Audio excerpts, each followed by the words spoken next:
9월 17일 수요일 역대하 3장 1절로 17절 성전의 터 은혜입니다. 역대기는 바벨론 포로기 이후 곧 포로에서 돌아온 상황에서 기록되었습니다. 결과 성전과 제사 제도의 중요성을 특별히 강조하고 있습니다. 성전 재건을 중요하게 여기며 제사장과 레인의 역할을 부각시켜서 제사를 강조하고 있습니다. 성전과 제사 제도를 통해서 포로지에서 돌아온 유다 공동체가 하나 되게 하는데 주된 관심을 가지고 기록된 것이죠. 더불어 다윗 왕조의 계보도 강조합니다. 메시아에 대한 소망을 가지게 하는 것도 중요했기 때문입니다. 국가적, 종교적 정체성을 견고하게 세우고 하나된 공동체 의식 속에서 희망을 회복하게 하는 것이 주요 저술 목적이 되는 것이죠. 그렇게 역대기 하서에서는 상당 분량을 솔로몬 성전이 세워졌던 배경과 절차를 상세히 기록하는 데 할애하고 있는 것입니다. 특별히 2장부터 8장까지 무려 7장에 걸쳐서 성전 건축과 관련해서 아주 세밀하게 기록하고 있습니다. 오늘 3장은 성전 건축의 장소, 시기, 그리고 대략적인 성전 본체의 규모, 그리고 성전 내부의 모습과 지성소의 공사, 그리고 두 그룹과 성전 현관의 두 기둥의 제작에 대해서 설명하고 있습니다. 먼저 1절과 2절을 읽겠습니다. 솔로몬이 예루살렘 모리아산에 여호와의 전 건축하기를 시작하니 그곳은 전에 여호와께서 그의 아버지 다윗에게 나타나신 곳이요 여부수 사람 오르난의 타작마당에 다윗이 정한 곳이라. 솔로몬이 왕위에 오른 지 넷째 해 둘째 달 둘째 날 건축을 시작하였더라. 성전이 건축된 터에 대해서 자세히 밝히고 있습니다. 먼저 그곳이 모리아산이라 하시죠. 하나님께서 아브라함에게 나타나셔서 아들 이삭을 번제로 바치라 하신 바로 그곳이 모리아산입니다. 그러나 이삭이 드려진 것이 아니라 결국 하나님께서 따로 한 양을 준비하셨고 거기서 피 흘리는 제사가 드려지게 된 것이죠. 그래서 우리가 잘 알고 있는 여호와께서 준비하신다라는 그 여호와 이레의 고백이 나온 곳이 바로 그곳입니다. 그리고 지금 성전을 지으려는 솔로몬의 아버지 곧 다윗이 범죄하였을 때 역시 그곳 동일한 장소인 오르난의 타작마당에서 번제와 화목제를 드리게 하셨던 곳입니다. 회개의 제사를 받으시고 재앙을 멈추신 적이 다윗 때에 있었던 것이죠.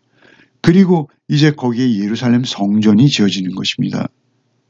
후에 예수께서 예루살렘에 입성하셨고 겟세마네 동산에서 기도하시고 바로 그 가까이 있는 골고다 언덕에서 십자가에 못 박히시고 또한 바로 가까이 있는 감람산에서 승천하십니다. 감람산으로 또 재림하시겠다 약속하시죠. 감람산은 모리아산과 오르난 타작마당이 상징하는 그 제사와 구원의 역사가 결국 예수 그리스도의 재림을 통해서 완전한 성전으로 완성될 것이다 라고 보여주는 장소라 할 것입니다. 이 세 장소는 단순히 지리적으로 가까운 곳을 넘어서서 하나님의 구원 계획이라는 하나의 흐름 속에서 연결되고 있는 것이죠. 모리아산에서 시작된 대속의 예표는 오르난의 타작마당 위에 세워진 성전을 통해서 예배와 제사의 중심으로 이어지는 것입니다. 그리고 결국 감람산에서 승천하신 예수 그리스도께서 성전으로서 구원과 재림의 약속을 완성하시게 되는 것이죠. 결국 이 세 장소는 구속사가 아브라함의 믿음으로 시작해서 다윗의 언약과 솔로몬 성전을 거쳐서 예수 그리스도의 재림으로 완성되는 모습으로 성경은 그려내고 있는 것입니다. 또 하나 여기 1절에 다윗에게 나타나신 곳이라고 오르난 타작마당을 설명하고 있죠. 여기서 나타나신으로 번역되는 히브리어 니르아는 보다 혹은 선택하다라는 뜻을 가진 라 라는 단어의 수동형입니다. 그가 자신을 보여주다 라는 어떤 재규적인 의미가 있는 것이죠. 원문에는 직접 나타나지 않지만 문맥상 이 동사에 숨어있는 주어는 여호와인 것입니다. 여호와께서 스스로를 나타내 보이신 것이죠. 특별히 RSV라는 영어 성경은 여호와께서 나타나신 이렇게 이 대목을 의역하고 있습니다. 여호와께서 스스로 나타내신 것이요 다윗에게 특별한 장소로 지정하신 것이 되는 것이죠. 결국 우리에게도 여호와께서 여호와 되심을 나타내심으로 우리가 성령님의 임재로 성전된 삶을 살 수 있게 되는 것이죠. 오늘 하루도 성전된 삶으로 하루를 살아내는 복이 저와 여러분에게 있기를 바랍니다. 3절로 7절을 읽겠습니다.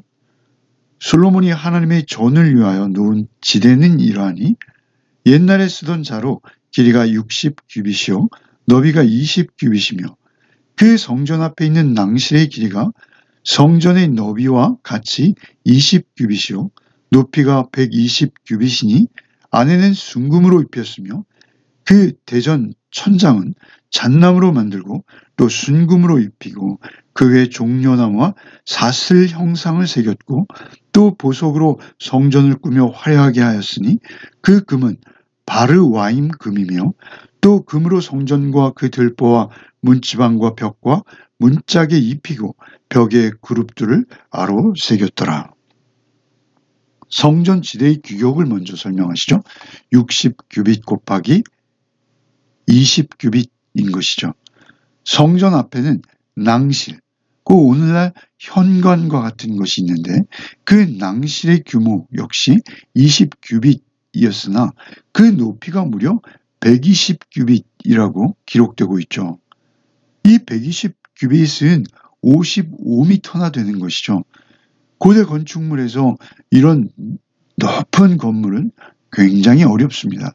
뿐만 아니라 대부분의 낭실의 실제 높이는 20규빗이었다라고 여겨지는 것이죠.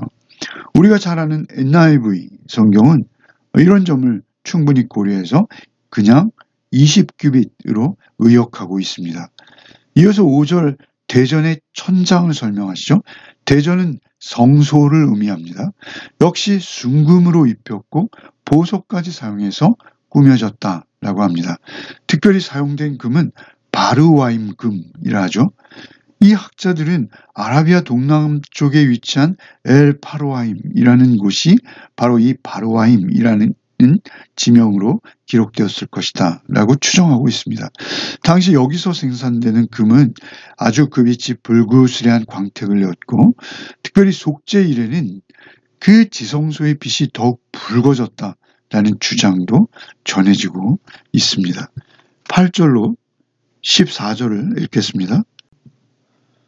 또 지성소를 지었으니 성전 넓이대로 길이가 20규빗이요 너비도 20규빗이라 순금 600달란트로 입혔으니 못 무게가 금 50세겔이요 다락들도 금으로 입혔더라.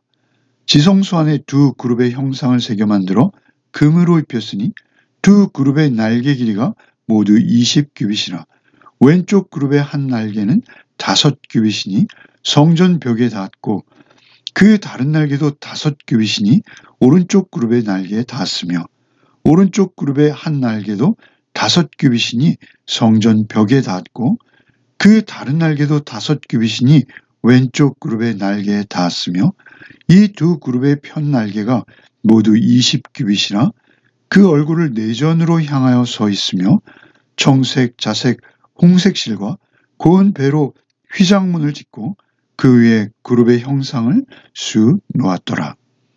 특별히 성전 건축에 있어서 가장 중요한 장소라 할 수 있는 지성소. 그 지성소는 무려 순금이 600달란트나 사용되었다라고 8절에 기록하고 있죠. 600달란트는 20.5톤에 해당하는 엄청난 양입니다. 이토록 많은 금을 사용할 수 있었던 것은 그 아비 다윗 때부터 모아두었기에 가능했을 것이다 라고 보여집니다. 이토록 엄청난 양의 금은 인간이 하나님께 드리는 최고의 헌신과 경배를 의미하는 것이죠. 금은 특별히 그 순수함과 부요함 그리고 신성함을 상징합니다. 변색되지 않고 부패하지 않는 그 특성이 영원하시고 거룩하신 하나님의 속성을 가장 잘 드러내는 재료라고 여겨지는 것이죠. 요한계시록에는 하늘로부터 임하는 새 예루살렘 성전을 맑은 유리 같은 맑은 정금이라고 소개되고 있습니다. 그리고 그 지성소 안에는 두 그룹이 있었죠. 한 날개의 길이가 5규빗으로 두 그룹이 각각 날개 2개로 되어져서 지성소 가로 세로 20규빗을 꽉 채우고 있는 것이죠. 한쪽 끝에서 한쪽 끝을 날개로 채우고 있는 것입니다. 지성소를 덮는 그 날개들은 하나님의 초월적인 거룩하심과 임재, 그리고 동시에 인간의 죄를 덮으시고 보호하시는 구원의 은혜를 상징하고 있는 것입니다. 그리고 성소와 지성소를 가르는 휘장이 청색, 자색, 홍색 실로 그룹의 형상을 수놓아 지성소와 성소의 사이를 구분짓고 있었습니다. 이제 15절로 17절을 읽겠습니다. 성전 앞에 기둥 둘을 만들었으니 높이가 35규빗이요 각 기둥 꼭대기의 머리가 5규빗이라 성소같이 사슬을 만들어 그 기둥 머리에 두르고 성류 100개를 만들어 사슬에 달았으며 그 두 기둥을 성전 앞에 세웠으니 왼쪽에 하나요 오른쪽에 하나라. 오른쪽 것은 야긴이라 부르고 왼쪽 것은 보아스라 불렀더라. 성전 앞에는 야긴과 보아스라는 두 기둥이 세워졌죠. 야긴은 그가 세우실 것이다 라는 의미였고요. 보아스는 그에게 능력 있다 이런 의미였습니다. 결국 성전은 하나님의 능력으로 하나님께서 세우신다 라는 신앙 고백이 담겨있는 기둥들이었던 것이죠. 이제 신약 시대를 사는 우리에게 있어서 역시 우리 하나하나는 하나님의 능력으로 하나님께서 세우실 때 성전된 삶을 살 수 있게 된다라는 의미가 되는 것이죠. 오늘도 오직 우리 안에 찾아오신 성령께 하루의 삶을 맡겨드릴 때 성전된 삶을 살아내는 복된 하루가 되시기를 바랍니다. 기도하시겠습니다. 사랑과 은혜가 풍성하신 주님, 오늘 역대기 하서의 말씀을 통해서 성전의 터가 되었던 모리아산과 오르난 타작마당을 깊이 있게 깨닫게 하시니 감사를 드립니다. 아브라함의 믿음을 통해 대속의 은혜가 예비되었던 장소여 다윗의 회개를 통해 재앙이 멈추고 역시 예배가 회복되었던 곳임을 깨닫습니다. 이 모든 역사가 결국 예수 그리스도께서 십자가를 통해서 완전한 성전이 되심으로 완성되었음을 믿습니다. 주님, 솔로몬 성전의 그 거룩함과 영광이 금과 그룹의 날개로 표현되었듯이 우리의 삶 또한 하나님의 임재로 가득 채워지기를 소망합니다. 우리가 세상에서 가장 귀한 금보다 더 값진 주님의 보혈로 구속받은 성전임을 기억하게 하여 주옵시고 우리의 삶을 통해서 하나님의 영광이 드러나게 하여 주시옵소서. 또한 오늘도 성령님께서 우리 안에 거하심으로 우리가 살아가는 모든 순간순간이 주께 드려지는 온전한 예배가 되게 하여 주시옵소서. 야긴, 그가 세우실 것이다. 보아스, 그에게 능력이 있다. 라는 신앙 고백처럼 우리의 힘이 아닌 오직 하나님의 능력으로 세워지게 하시고 주님께서 세우시는 견고한 성전으로 오늘 하루도 살아내게 하여 주시옵소서. 우리를 거룩한 성전 삼아 주신 예수 그리스도 이름 받들어 기도드리옵나이다. 아멘.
좋겠습니다.